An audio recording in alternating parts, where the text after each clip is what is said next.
नमस्कार मंडळी. आज 126 आणि इयत्ता 7वीच्या वर्गातील मुली तुमच्या समोर चवदार तळ्याचा सत्याग्रह याबद्दल नाटक सादर करीत आहे.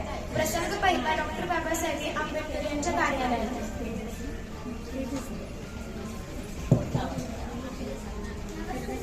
नमस्कार, बसा की तुम्ही.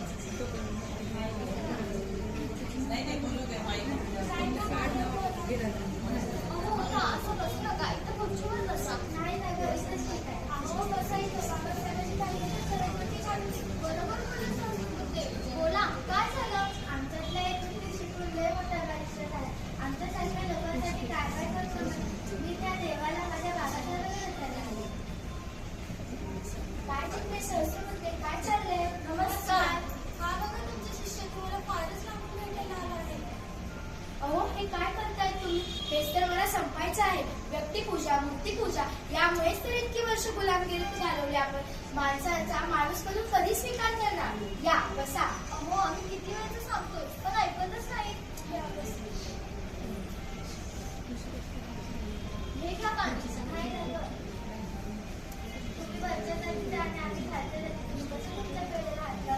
तुम्ही वरच्या पाणी टाका आणि वरच्या सांगते. अहो, आम्ही नेमपाने कुठल्याही भाषेत असलो तर नेहमी बाबासाहेबांच्या विचाराची काही नव्हतं. नमस्कार मंडळी. नमस्कार. अनंतराव आणि गंगाधरराव हे सुरेंद्र टेपनीस, आपल्या महाड नगरपालिकेचे प्रमुख.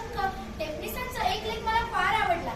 त्यात त्यांनी असे लिहिले होते की सरकारी मालमत्ता ही सगळ्यांसाठी खुली आहे. त्यावर समाजाचा कोणताही घटक आपला दावा दाखवू शकत नाही. अगदी बरोबर. त्यामुळेच मी असे ठरवले आहे की सामाजिक समतेसाठी आणि अस्पृश्यतेचा वेग मिटवण्यासाठी आपण मार्चच्या 14 तारखेचा सत्याग्रह करणार आहोत. हो, बरोबर आहे. काय मग, येणार का तुम्ही माझ्या बरोबर? हो, जिथं माझा बाबासाहेब तिथं मी नक्कीच येणार. प्रसंग दुसरा 14 तारखेला.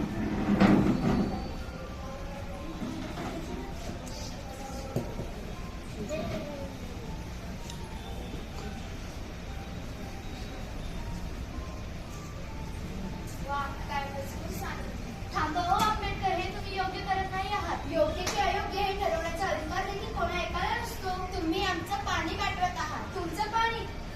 मी मान्य करेन हे तुमचं पाणी. जर हे तुमचं पाणी आहे तर यावर